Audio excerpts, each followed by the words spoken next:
আসসালামু আলাইকুম, welcome back to my channel tips and tricks with Nasrin. কেমন আছেন সবাই? আশা করছি যে যেখানে আছেন ভালো আছেন, সুস্থ আছেন। চলে আসলাম আজকে আরেকটি নতুন ভিডিও নিয়ে। আশা করছি আজকের এই ভিডিও থেকে ইনশাল্লাহ আপনারা কিছুটা হলেও উপকৃত হবেন। অনেকে আমাকে কমেন্ট করেন, তার কিছু কমেন্টের রিপ্লাইও আমি এখানে দিয়ে দিব। এখানে ছোট্ট একটি পটের মধ্যে আমি 4টি চারা লাগিয়েছিলাম, আর 4টি চারা থেকে এখন প্রায় এখানে 16টি গাছ, আর 4টি চারা অনেক বড় হয়ে গেছে। আর এখানে আমি আপনাদেরকে দেখিয়ে দিলাম যে এই পটটি আমি একদমই ছিদ্র করে দেইনি। এমনকি যখন আমি গাছে পানি দেই, যে পানি কতটুকু পরিমাণ দেওয়া হয় আপনারা জানেন যে অ্যালোভেরা গাছ পচে গেলে যে সমস্যাটি প্রথমে আমরা বলি সেটি হচ্ছে যে পানি বের হয়ে যেতে পারে না। কিন্তু আমি এই পটটি ছিদ্র করে না দিয়েও গাছগুলো এত বড় করেছি এবং আলহামদুলিল্লাহ আমার গাছগুলো পচে যায়নি। তবে আমি আপনাদেরকে কখনোই বলবো না যে আপনারা ছিদ্র করে দিয়েন না, কারণ আপনারা হয়তোবা বুঝতে পারবেন না কতটুকু পানি দিতে হবে, কখন এবং কখন দিতে হবে না। তো অবশ্যই আপনারা ছিদ্র করে দিয়ে দিবেন। আর যদি চান যে আপনারা ছিদ্র করে দিবেন না, তাহলে অবশ্যই আমার মতো বা আমি কিভাবে পানি দেই বা কতটুকু পরিমাণ দিই, কতদিন পর পর দিই, যদি আপনারা এভাবে ফলো করতে পারেন তাহলে ইনশাল্লাহ আপনারাও এভাবেই ছোট্ট পটের মধ্যে গাছ লাগিয়ে গাছগুলোকে অনেক বড় করে তুলতে পারবেন। এখানে যেহেতু গাছের পরিমাণ অনেক বেশি আছে, এজন্য আপনাদেরকে আমি দেখিয়ে দেবো এখান থেকে একটি গাছ আলাদা করে কিভাবে আমি লাগাবো। আর যেহেতু আমাকে অনেকেই কমেন্ট করে থাকেন যে আপু কতদিন পর পর গাছগুলোকে সেপারেট করব এবং কিভাবে গাছগুলোকে আলাদা করে তুলব। তো এখানে দেখুন, এখান থেকে একটি বড় গাছ আমি তুলে নিব, কিন্তু গাছের সাথে যেহেতু অনেকগুলো চারা আছে, এই চারাগুলোকে আমি সেপারেট করব। আর এই চারাগুলো এখানে রেখে দিব, যেহেতু এখন আমি লাগাবো না অন্য কোনো জায়গায়, যখন লাগাবো আমি আপনাদেরকে দেখিয়ে দিব। আমি কখনোই এখান থেকে গাছগুলো আলাদা করতাম না, শুধুমাত্র আপনাদেরকে দেখানোর জন্যই আমি এখান থেকে একটি গাছ আলাদা করে নিলাম।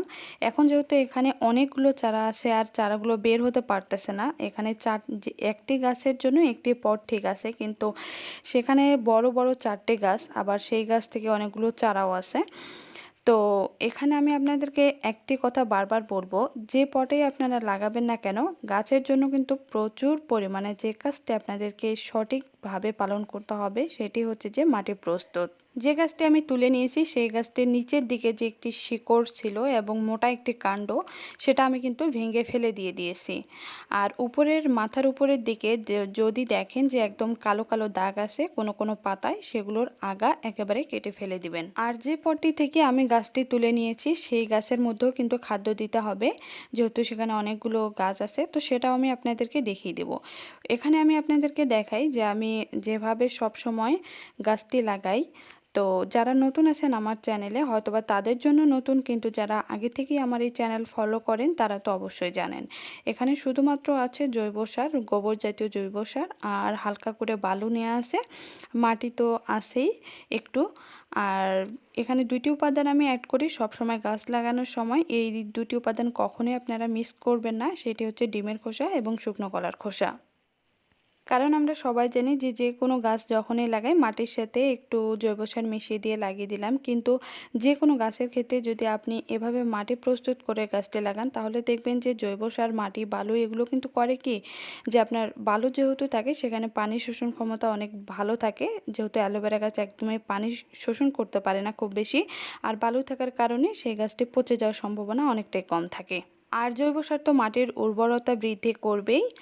আর এইখানে যে দুটি উপাদান আমি নিয়েছি সেই দুটি উপাদান, যে নাইট্রোজেন, পটাশিয়াম, ফসফরাস, এগুলো থাকার ফলে যে মাটিতে যে অক্সিজেনের দরকার থাকে, অক্সিজেন চলাচল করতে পারে, এই উপাদানগুলো খুব সুন্দরভাবে করে। এতে কিন্তু গাছটিও খুব দ্রুত বেড়ে ওঠে এবং গাছের সতেজতা বা ভাব বৃদ্ধি পায়। এখানে আমি একটি পানির ছোট বোতল কেটে নিয়েছি, আর নিচের দিকে আপনাদেরকে দেখিয়ে দিয়েছি আমি ছিদ্র করে দিইনি, কিন্তু চারদিক দিয়ে 4টি ছোট করে ছুরি দিয়ে কেটে দিয়েছি। এরপর আমি যে মাটিগুলো তৈরি করে নিয়েছিলাম সেখানে দিয়ে দিয়েছি। আর এখানে একটি কথা আপনাদেরকে বলে দেই, আমি কিন্তু পারলে পুরো বোতলে মাটি ভর্তি করে গাছটি লাগিয়ে দিতে পারতাম, কিন্তু এখানে দেখেন যে অর্ধেকটা পরিমাণ কিন্তু আমি একদমই মাটি দেইনি। না দেওয়ার কারণ হচ্ছে এই অ্যালোভেরা গাছটি কিন্তু লম্বা হয়। এটি যে চতুর্দিকে মোটা হয় তা কিন্তু না, এটি শুধুমাত্র লম্বা হতেই থাকে। তো যখন এটি লম্বা হতে থাকবে তখন আপনি অবশ্যই 1-2 মাস পর বা 3 মাস পর নতুন করে খাদ্য দিতে হয়। তো যখন আপনার এই টবের মধ্যে জায়গা থাকবে না, তখন আপনি ভাববেন যে যেহেতু এখানে জায়গা নেই তাহলে খাদ্য দিব কিভাবে। তো এই জন্যই আমি এই জায়গাটা সবসময় ফাঁকা রেখে দিই। আর যখন গাছটি লাগাবেন মাথায় রাখবেন যে গাছটি যেন একদমই নড়াচড়া না করে। এজন্য আমি একটি ছোট সুতা দিয়ে গাছটিকে বেঁধে দিলাম, যেহেতু গাছটি মোটামুটি অনেকটাই বড় আর যেহেতু অনেকগুলো পাতাও আছে, অনেকটাই ভারী থাকে। তো এই কারণে গাছটি নড়াচড়া বা হেলে পড়ে যাওয়ার সম্ভাবনা অনেকটা বেশি থাকে। এ কারণে আপনারা বেঁধে দিবেন।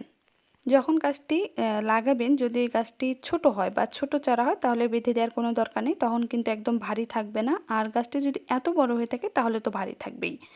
এরপর একদম পটের নিচ পর্যন্ত যেন পানি একেবারেই ভিজে যায় এ নিয়ে আমি হালকা হালকা করে পানি দিয়ে দিচ্ছি, একবারে কখনোই দেইনি। তো আপনারা পানি একদম কমও দিবেন না, একদম বেশিও দিবেন না, যদি পারেন একটু কম দিবেন, এতে সমস্যা নেই। যেহেতু গাছটি প্রথমে লাগাবেন তখন পানি শোষণ ক্ষমতা অনেক কম থাকবে গাছটির, এ কারণেই পানি বেশি শোষণ করতে পারবে না। আর যদি ছোট চারা হয় তাহলে শুধুমাত্র অল্প একটু পানি দিয়ে রেখে দিয়ে দিবেন। যেহেতু এই গাছটি বড়, এ কারণে একদম সবগুলো মাটি আমি ভিজিয়ে দেওয়া পর্যন্ত পানি দিয়ে দিয়েছি। আর পানি একবারে দিয়ে দিবেন না, একটু হালকা হালকা করে দিয়ে দিবেন, এটা আমি সব সময় বলে দেই। তো এই তো এখন আমার গাছটি লাগানো একদম হয়ে গেছে। এরপর আপনি গাছটি কোথায় রাখবেন? অবশ্যই আপনাকে যে কাজটি করতে হবে, গাছটি ছায়ায় রেখে দিবেন প্রায় 15 থেকে 20 দিন পর্যন্ত। এখন আসুন, যারা আমার আগের ভিউয়ার্স আছেন তারা তো জানেন এই গাছটি নিয়ে আমি আমার চ্যানেলে প্রায় 3 থেকে 4টির মতো ভিডিও শেয়ার করেছিলাম। তারা সবাই জানেন কিভাবে যত্ন নিয়েছি। তবে এখন যারা নতুন আছেন তাদেরকে বলবো আপনারা চাইলে আমার চ্যানেলে ঘুরে একটু দেখে নিতে পারেন। এই ছোট্ট পটের মধ্যে খুব বেশি মাটির দরকার হয় না, খুব সহজে অনেকগুলো গাছ আপনারা বড় করতে পারবেন। আমি এই গাছটি সব সময় বেলকনিতে রেখে দিই, মাঝে মধ্যে ইনডোরেও থাকে, রুমের মধ্যেও থাকে। অনেক দিন ধরে এই গাছটিতেও কোনোভাবে কোনো সার দেওয়া হয়নি। তো চিন্তা করলাম এখন আমি একটু জৈব সার হালকা করে অ্যাড করে দিই, যেহেতু আমি এখান থেকে একটি গাছ তুলে নিলাম, মাটিটা যেহেতু হালকা হয়ে গেল। তো অবশ্যই আপনারা প্রথমে মাটিটা একটু আলগা করে নিয়ে নেবেন, আমি যেভাবে ফেলে দিয়ে দিলাম। আর কয়েকদিন পর এখান থেকে আমি সবগুলো গাছ তুলে আপনাদেরকে দেখিয়ে দিব যে এই গাছগুলো কিভাবে সেপারেট করব, কোথায় লাগাবো। আর আজকে তো আপনারা দেখতেই পেলেন যে কিভাবে আমি গাছটি লাগালাম এবং সেপারেট করে দিলাম। সেমভাবেও করব, তবুও চেষ্টা করব আপনাদের সাথে শেয়ার করার। যেহেতু আমি এই অ্যালোভেরা গাছের মাধ্যমে আপনাদের সাথে অনেক দিন ধরে কানেক্টেড আছি, আশা করছি কিছুদিন থাকবো। আমি জানি না মধ্যখানে হয়তোবা এই গাছগুলো আমি আপনাদেরকে দেখাতে পারবো কিনা, যেহেতু আমি দেশের বাইরেই চলে যাব, তো জানি না কি হয়। অনেকে মাঝে মধ্যে আমাকে কমেন্ট করেন, বলেন যে আপু একটি গাছ থেকে যে চারাগুলো আছে সেগুলো কিভাবে আলাদা করব। তো আজকে আমি দেখিয়ে দিলাম যে আপনারা কিভাবে আলাদা করবেন, আলাদা করার পর কিভাবে আবার গাছগুলো লাগাবেন সেটাও দেখিয়ে দিলাম। আর গাছের ক্ষেত্রে আমি যেটা বলবো যে অনেকেই বলেন পচে যায় পচে যায়, তো আমি আপনাদেরকে বলবো যে পানির পরিমাণটা একটু ঠিকঠাক মতো দেন, তাহলেই বুঝতে পারবেন। আমি বলি এই গাছটি হচ্ছে কচু শাকের গাছের মতো, কারণ এই গাছটি কখনোই মরে যায় না।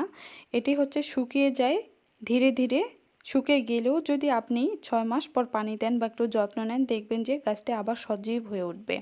কিন্তু যদি আপনি পানির পরিমাণটা বাড়িয়ে দেন তাহলে কিন্তু গাছটি পচে যাবে, আর পচে গেলে তো সেখানে কিচ্ছু করার থাকে না।